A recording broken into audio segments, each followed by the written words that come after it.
You're listening to DraftKings Network.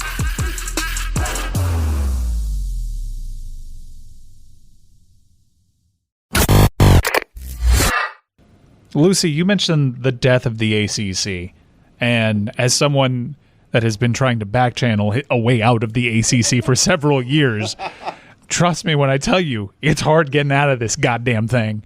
And every time I see John Skipper through the halls, I curse under my breath. God damn you. It's his fault. You got us good. We're locked in. Was it a 14-year deal? 14 years that he negotiated the first of these conference television deals? Is it 2036? Like, we're not going to be around then. I apologize, Michael. This is. I'm not going to see 2036 the way things are going. I'm stuck. Put it on the poll. I'm sorry. Are we going to see 2036 the way things are going at Le Batard Show? But that's obviously where the conversation point's been going for FSU fans. Okay, let's sue the CFP.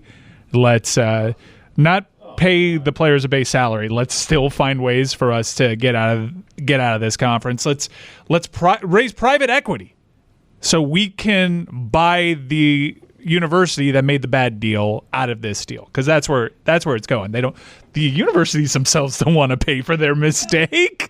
No, just let me out, or you guys pay for it. Same thing with NIL. The NCAA president actually is proposing a motion, and this exists in some schools where the schools themselves can fund NIL and provide all these student athletes a base salary.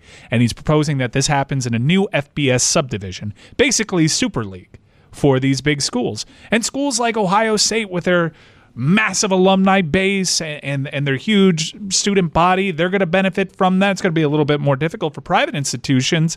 And here's where it gets real interesting. Because if you're a private institution that doesn't have the funding that Florida or Ohio State or Penn State have, do you think the administrators and the coaches are going to take pay cuts? Because this is all going to go under one budget. I don't think so. So he's not going to get the support for that. No. That's a Liam Neeson. That's going too far. Pay cut for me? No. I'm here taking the committee of the Orange Bowl out to Fleming's for Tomahawk Tuesday. Can't afford to take a pay cut. My job is far too important. It's a pretty funny place that we're at, and trust me when I tell you that the lead option is certainly not the schools paying for their mistake. Yeah, Skipper got us. Mike, you got $50,000? Help. That all goes into a pool. Well, do you? Not anymore. Something I think about a lot is devoted all of this to the Pinstripe Bowl. Something I think about a lot in this new, just like NIL day and age of this sport is like, at what point do coaches are like, you know what, I want to win. I make a ton of money. Why don't I take something out of my salary and put it into the NIL fund? Like, I don't know if there's a rule that prohibits that, but like, it's never going to happen. There's a couple of animals that might do it. Who? Like, Mark Stoops makes so much money. Say. You don't need all that in Lexington, Kentucky, and you can make a real difference with that money, Mark. Wouldn't that be part of the negotiation? Like, you want me to coach here? I need X amount of money for NIL every year. Yeah. That would make a ton of sense, but I'm sure that's not how it's going. Those conversations are happening. In fact, I've heard of pretty funny. This will.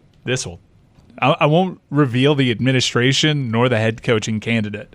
But is this one of those a Mike Ryan nugget? I think these things need a little bit. I think these need some flair. You can't limp in on it. If you're giving information, they need some. There was a head coach talking to a university. This coach is a former head coach, is not coaching, has a great television smile, and he asked this institution about NIL. And this institution's had success, has had plenty of big name coaches work for it in the past, and the administration, as this story was told to me, and I have every reason to believe it because this person is very plugged in, told them, oh, don't worry, that's not going to be around in a couple of years. Yeah, we don't really have a plan for that because in a couple of years, it's not going to be around. That administration joined a mega conference this year. These administrators are getting paid far too much, and they don't have foresight, and we have the Wild West happening right now. The portal is insane. If you think that a thousand players in the portal? Let me tell you something. A lot of these players that are being named, I've heard their name whispered about in September. The back channeling has been going on for a long time. It is insanity. I don't blame the NCAA. But it's also fun. I mean, it is. It's really fun. I was dancing portal season. I was dancing about it because I'm a Miami fan. I wasn't necessarily co-signing Deion Sanders' portal season, right? Because I want to be the dirtbag in the end that wins. But this is it's too much. It really is, and there is an appeal, I guess, to some about the honor amongst thieves because it's always been a part of college football. How can you cheat and get away with it? But it is crazy, and different states have different rules, and different universities have different resources, and it's not uniform, and there are unfair advantages, and there are disadvantages, and it's all kids, and it's all bagmen, and it's all high school coaches, and it's all dirty, and no one wants to talk about that ever. And everything matters. Everything matters. From a post of a kid's parent to how you performed against Bethune-Cookman. Everything has a ripple effect in it. It's insane. It is so second to second. The thing is like the NCAA took a wild time to just be like, once NIL was approved, they were like, we're done. We're not going to supervise anymore. We're not going to do anything. We'll block some transfers every once in a while. But the NCAA, when that happened, realized there's nothing we can do here. They've stepped off. There's no real governing source in any of college football now. That's where they're like, Congress, do it. They can't do anything. It's so wonderful from this perspective for chaotic business things, Stugotz, because I can't think of a whole lot of businesses off the top of my head that run the way that I'm about to describe to you, which is you've got at the top end a multi-billion-dollar entity that is one of the most powerful things anywhere on business earth, the NFL.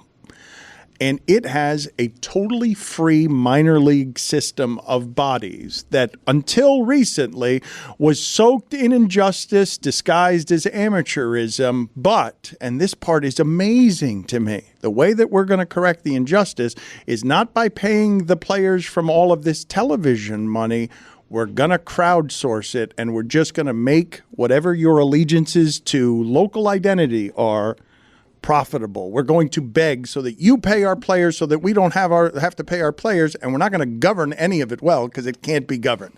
So it's just it's always been Stugotz, it's always been the inner cities fighting for money in basketball and football. And when you say these players have a lot of options, I say a lot of times they don't, like in boxing, actually have that many options. This is an option to give your body over for money. But the fact that the minor leagues here can't even pay for your body destruction themselves through the television money.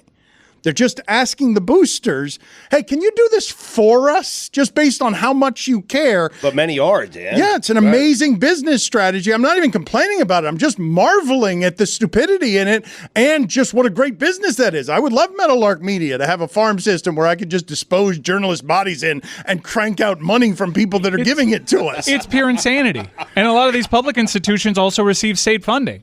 And it's just, hey, we're fans of this program. I didn't even go to this school. I'm giving you tens of thousands of dollars to nail your decision, and when you botch it, the way that Texas A&M botched it, you're going to come back to me to help pay for your bad decision and trust you to make another bad decision. Let's do it again. A wild example of this is when Iowa football was going through that insane race scandal and they had to pay for the investigation for it. They're like, we'll just get the money from the state. We'll just have the state take care of it. And eventually that blew up in their face and they're like, fine, we won't. But that's how crazy it is. It's like there's a scandal within Iowa football and they're like, we're going to make the taxpayers of Iowa pay for this. Don't worry, Ron DeSantis is taking care of things for Florida State folks, seemingly allocating $1 million of the state budget towards suing the college football playoff on behalf of FSU. First of all, wondering where that energy was for UCF. Okay, your in-state school. Not and second of all, is about you. Yeah, it is. And second of all, it really is amazing that when we look at all of this money and where it's coming from to buy out Jimbo, right? You're looking at Texas A&M boosters who have oil money. And that's all destroying the environment. And then the unfettered capitalism with that on top of it is, all right, now we're going to spend hundreds of millions of dollars on college football. We have been very serious about pain, and now Jeremy has made things even worse by summoning politics. So can we make it just slightly lighter here by going to a hockey video where someone is farting, please? Gone through your mind in the last 48 hours from the end of the game on Saturday to the start of this one? Yeah, I mean, obviously it wasn't great feeling last game, but